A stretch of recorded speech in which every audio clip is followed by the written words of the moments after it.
अस्सलामुअलैकुम, hello everyone, welcome to my channel. तो चलिए आज स्टार्ट करते हैं क्लास 8 का मैथ चैप्टर 4। चैप्टर 3 तक अब तक हम लोग पढ़ चुके हैं। अगर उसका वीडियो देखना हो आपको तो आपको प्लेलिस्ट में मिल जाएगा, आप देख सकते हैं। तो चलिए आज स्टार्ट करते हैं चैप्टर 4 आंकड़ों का प्रबंधन। तो देखिएगा, सबसे पहले समझाऊंगी इसमें कौन कौन सा पॉइंट है। पहला है चित्रालेख, पिक्टोग्राफ। क्या है चित्रलेख? इसमें संकेतों का प्रयोग करते हुए आपको बताएगा कौन सा संकेत कितने आंकड़ों को निर्देशित कर रहा है। तो यहाँ पे देखिए, ये ग्लास बनाया हुआ है। ये ग्लास जो है एक संकेत कर रहा है 1000 ग्लासों को। ये ग्लास कितने ग्लासों के संकेत कर रहा है? 1000। तो यहाँ पे दिया हुआ है जनवरी में 1 2 3 4। तो कितना ग्लास का उत्पादन होगा? एक ग्लास 1000 तो 4 4000। उसी तरह फरवरी में है, मार्च अप्रैल। इसमें क्वेश्चन दिया हुआ है। में क्वेश्चन देखिए, मार्च के महीने में कितने ग्लासों का उत्पादन हुआ? मार्च में कितने ग्लास है? 2। एक ग्लास 1000 तो 2 ग्लास 2 गुने 1000 2000 ग्लास का उत्पादन होगा। में क्वेश्चन है, किन 2 महीनों में बराबर उत्पादन हुआ? किन 2 महीने में? तो देखिए यहाँ जनवरी में 1 2 3 4 और अप्रैल में 1 2 3 4। तो जनवरी और अप्रैल। ठीक है, यहाँ तक समझ आया। अब चलते हैं अगले टॉपिक पर। तो देखिए, दूसरा है दंड आलेख, बार ग्राफ। इसमें कह रहा है दंड आलेख में प्रत्येक दंड की चौड़ाई क्या होती है? समान होती है। मैं आपको फिगर के द्वारा बताऊंगी तथा वे एक दूसरे से समान दूरी पर होते हैं। दंड की लंबाई पैमाना के अनुसार दिए गए आंकड़ों की संगत होती है। इसे हम संगत आंकड़ों के समानुपातिक भी कहते हैं। यहाँ पे देखिए फिगर दिया हुआ है। इसमें ये दंड आलेख ये है, ये y अक्ष ऊर्ध्वाधर क्षैतिज में x अक्ष। ठीक है, यहाँ पर क्या बोल रहा है? तो इसको बोलेंगे ग्राफ बनाएंगे। और ये जो है आपको दिखाई दे रहा है ये चित्र, ये दंड आलेख है।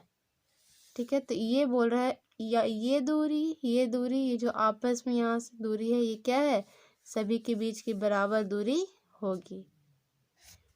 ठीक है, क्योंकि अंतराल हम सभी के बीच की बराबर लेते हैं। यहाँ पे देखिए क्वेश्चन क्या कह रहा है, सबसे अधिक किस विषय की पुस्तकें हैं और वह कितनी है? सबसे अधिक किस विषय की पुस्तकें हैं? यहाँ देखिए सबसे अधिक दंड आलेख किसका है? विज्ञान। विज्ञान की। और कितनी अधिक है? तो कितनी है? तो विज्ञान की पुस्तक कितनी है? 500। यहाँ लिखी हूँ मैं विज्ञान और 500।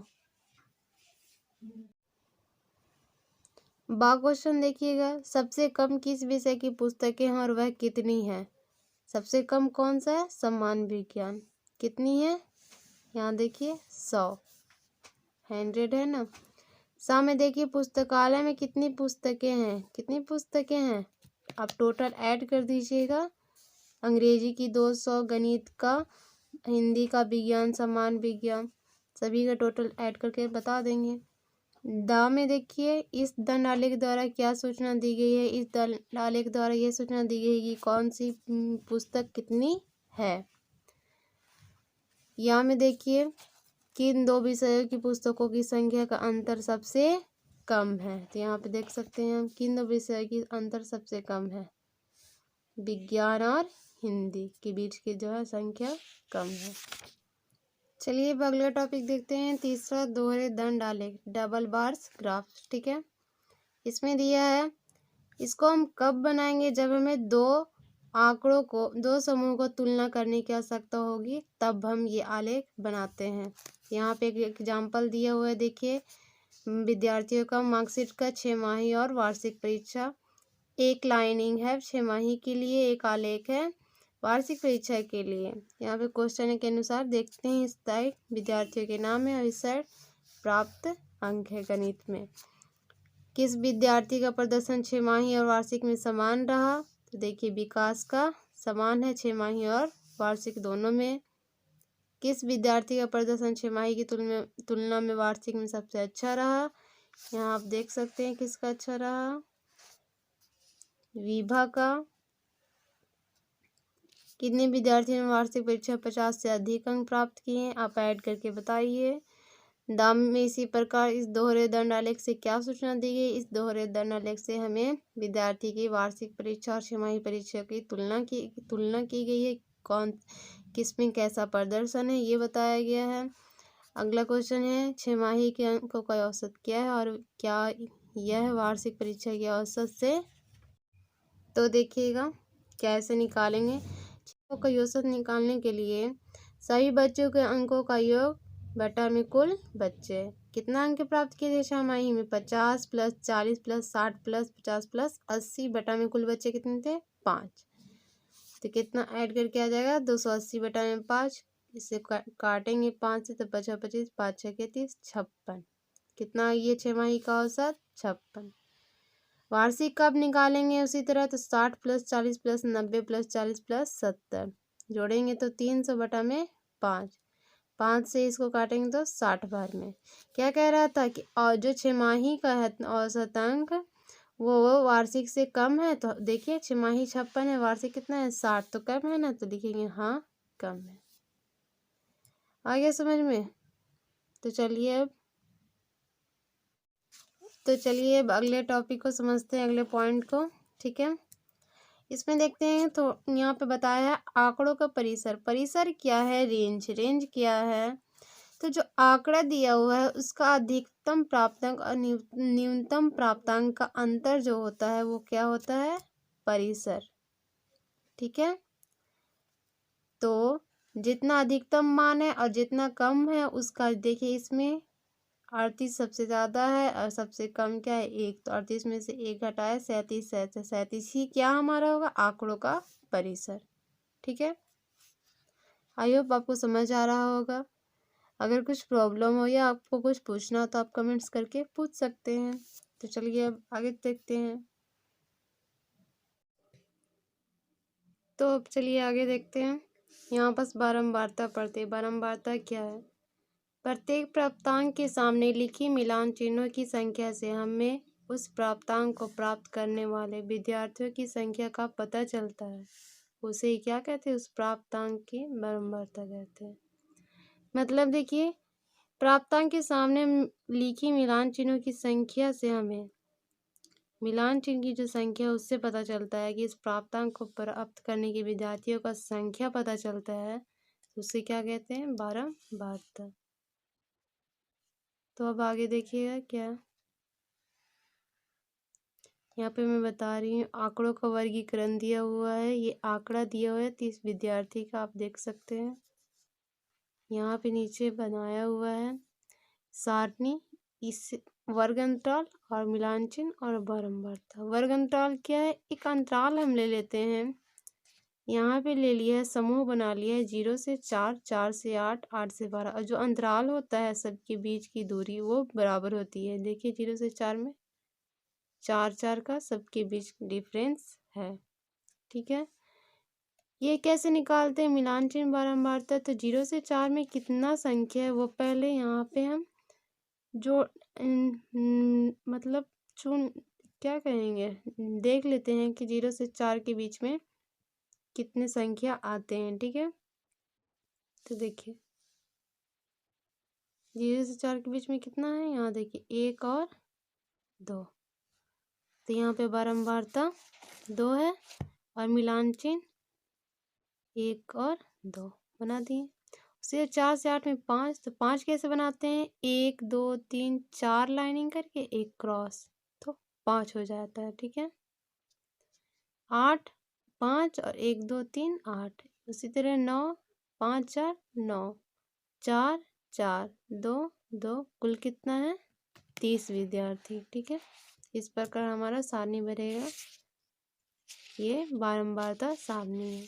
ठीक है, तो चलिए अब अगले पॉइंट पर चलते हैं। तो देखिए अगला पॉइंट है आयत चित्र आंकड़ों का आलेखीय निरूपण, histogram graphical representation of data. यहाँ पे हम बारंबारता सारणी तो बना चुके थे, लेकिन एक आयत चित्र कैसे बनाएंगे तो देखिएगा आप।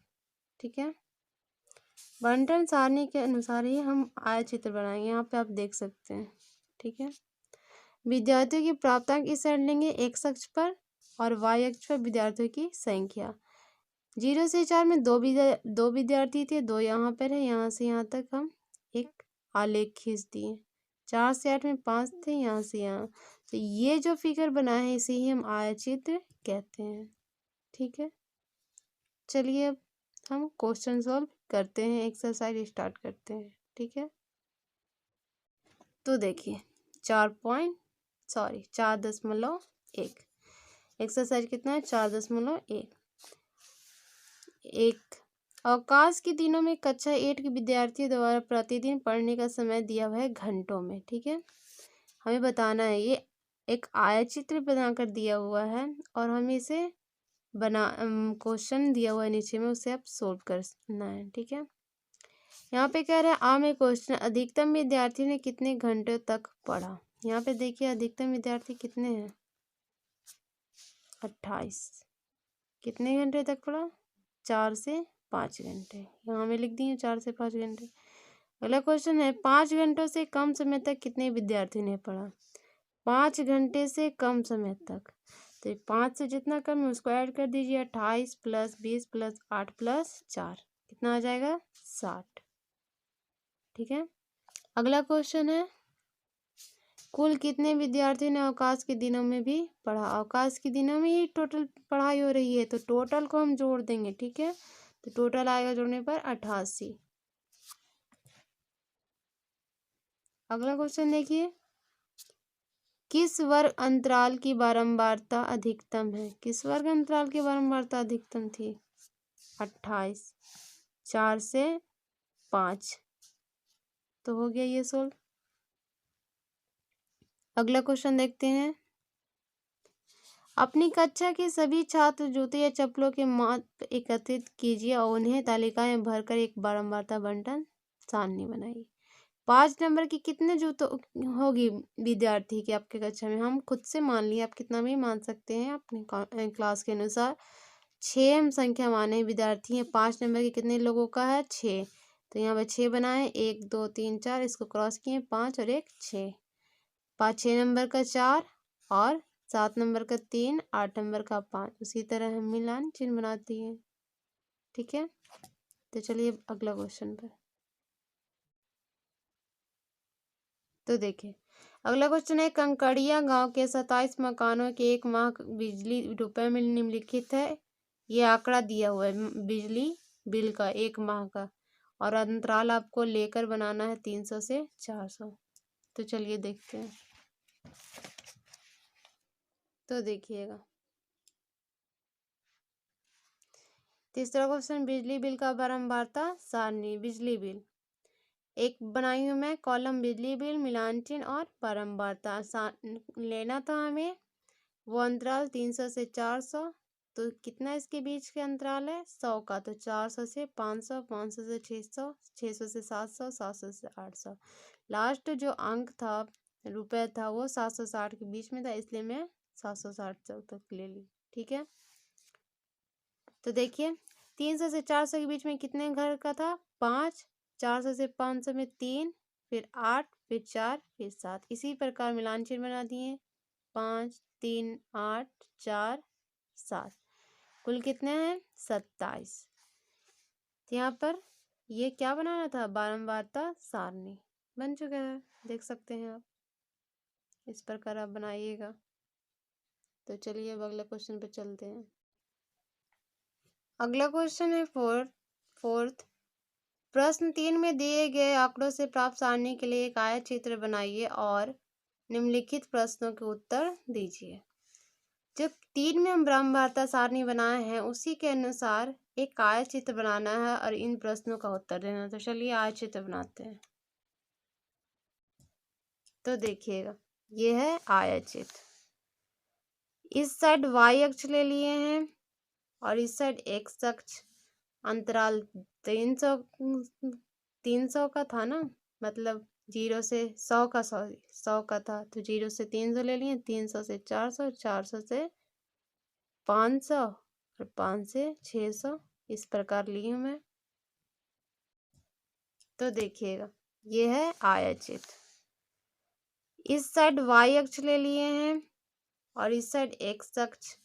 अंतराल 300 का था ना, मतलब 0 से 100 का, सॉरी 100 का था, तो 0 से 300 ले लिए, 300 से 400, 400 से 500 और 5 से 600, इस प्रकार ली हूँ मैं। तो देखिएगा, इस साइड मैं बिजली बिल ली हूँ यहाँ पास, और इस साइड उपभोक्ताओं की संख्या 1 से 9 तक। तो देखिए 300 से 400 में कितने लोग थे, लोग 5, 400 से 5 में 3, 5 से 600 में 8, 600 से 700 में 4, 700 से 800 में 7। आलेख बनाती हूँ मैं यहाँ 5 के सामने, 3 के सामने, और इसको पेंट करना था इसलिए मैं इसको फिल कर दी हूँ। ठीक है, ये एक आयतचित्र बन चुका है। ठीक है, क्वेश्चन का आंसर देना है। देखिए क्वेश्चन क्या है।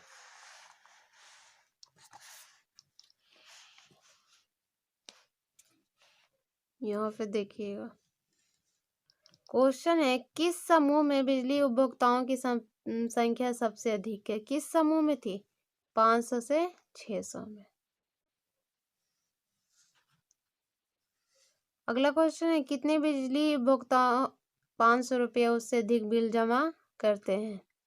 8 + 4 + 7। आप देख सकते हैं यहाँ पे आए चित्र में 500 से अधिक जमा करते हैं। 500 से अधिक कितने लोग, 8 4 7, 8 4 7 19। फिर अगला क्वेश्चन कह रहा है कितने उपभोक्ता 400 रुपये से कम बिल जमा करते हैं। कितने उपभोक्ता 400 से कम, 5। अगला क्वेश्चन है कितने वर्ग अंतराल 400 से 500 की उच्च सीमा और निम्न सीमा क्या है। तो उच्च सीमा जो ज़्यादा है उसे कहते हैं, उच्च सीमा 500, निम्न सीमा 400। और फिर अगला क्वेश्चन है वर्ग अंतराल कितना है, तो 100। तो ये सॉल्व हो चुका है। अब चलते हैं अगले क्वेश्चन पर। अगला क्वेश्चन भी इसी प्रकार बनेगा। तो देखिए क्या है, राजू अपने घर के कपड़ों के रंगों के आधार पर अलग करके इस प्रकार अंकित करता है। उजला W, लाल R, काला B, पीला Y, अन्य रंग O। बनाई गई सूची निम्न रूप में है। RROW RB, ये बनाया गया एक आंकड़ा है जिसमें शामिल है WRBYO। बोल रहा है यहाँ पे मिलान चिन्हों का प्रयोग करते हुए एक बारंबारता बंटन सारणी बनाइए और इसे प्रदर्शित करने के लिए एक दंड आलेख खींचिए। ठीक है, तो उसी प्रकार करेंगे। चलिए मैं की हूँ आपको दिखाती हूँ। देखिए ये बारंबारता बंटन सारणी बनाई हूँ।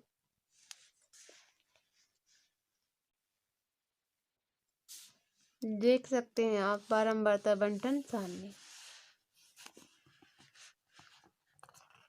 एक कॉलम में कपड़ों के रंग, मिलान चिन्ह और बारंबारता। वाई था कपड़ों का रंग WRBO, yellow white red blue orange. तो क्या देखिए वाई येलो कितना था 7, काउंटिंग करके आप देख लीजिएगा। W 8, R 10, B 6, O 7। उसी के अनुसार हम मिलान चिन्ह बनाएंगे। 5 2 7, 5 3 8, 5 5 10, 5 1 6, 5 2 7। टोटल कितना है 38। कितना है टोटल 38। अब बोल रहा है कि एक दंड आलेख भी बनाना है। तो चलिए मैं इसी के आधार पर एक दंड आलेख बनाऊंगी।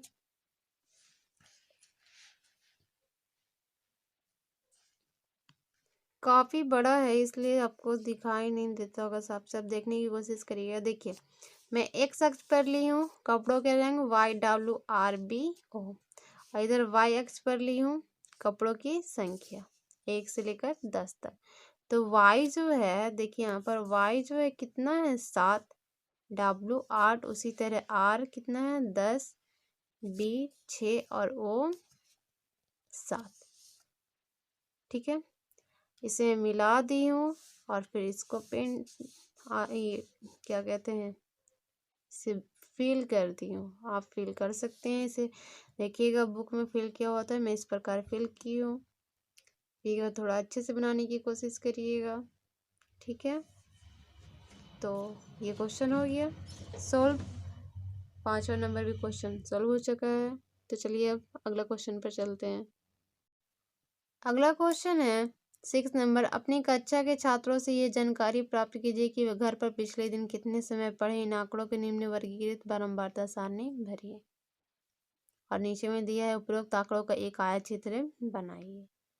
समय दिया हुआ है, कह रहा है कि 0 से 30 मतलब 30 मिनट तक कितने बच्चे अपने घर पर पढ़ते हैं। पिछले दिन में कितने समय पढ़े, सॉरी घर पर पिछले दिन में कितने समय पढ़े। तो मान लेते हैं हम 5, तो यहाँ पर 5 मिलान चिन्ह बना देंगे। उसी प्रकार आप अपने कक्षा के अनुसार मान लीजिएगा और बना दीजिएगा, और फिर जो सारणी बनेगा उसके आधार पर एक आयतचित्र हम बना देंगे, ठीक है। तो आप बनाने की कोशिश करिए और खुद से बना लीजिएगा। तो चलिए अब आगे क्वेश्चन पर चलते हैं। तो देखिएगा अगला क्वेश्चन 7वां। निम्नलिखित में से किस प्रकार के आंकड़ों को दर्शाने के लिए आप एक आयतचित्र का प्रयोग करेंगे। में क्वेश्चन है घर के विभिन्न अनाजों की मात्रा, तो नहीं, इसके लिए आयतचित्र नहीं बन पाएगा। बा के लिए किसी विद्यालय के सभी विद्यार्थियों की ऊंचाई, जी इसके लिए विद्यार्थियों की ऊंचाइयों के लिए आंकड़ा बन जाएगा, हम दर्शा सकते हैं। में 5 कंपनियों द्वारा निर्मित टेलीविजनों की संख्या, नहीं हो पाएगा, ये भी इसका आंकड़ा नहीं बनेगा। दाव में है एक व्यस्त चौराहे पर प्रातः 8 बजे से दोपहर 2 बजे तक गुजरने वाली वाहनों की संख्या, इसके लिए हम आंकड़ों को दर्शा सकते हैं। यहाँ में है आपके वर्ग के सभी छात्रों के घर से विद्यालय की दूरी मीटर में, तो इसके लिए भी हम आंकड़ा को दर्शा सकते हैं, एक आयतचित्र बना पाएंगे। तो इसमें आंसर हो जाएगा किसका हम बना पाएंगे आयतचित्र, ये और ये और ये। तो 4.1 खत्म हो चुका है, मतलब उसका सारा क्वेश्चन सॉल्व हो चुका है। आई होप आपको समझ आया होगा। अगर वीडियो अच्छा लगा हो तो वीडियो को लाइक करें, शेयर करें और सब्सक्राइब करें। और आप अपने सवालों को पूछने के लिए कमेंट्स कर सकते हैं। तो अगले वीडियो में अगले टॉपिक के साथ मिलते हैं। बाय, अल्लाह हाफिज़।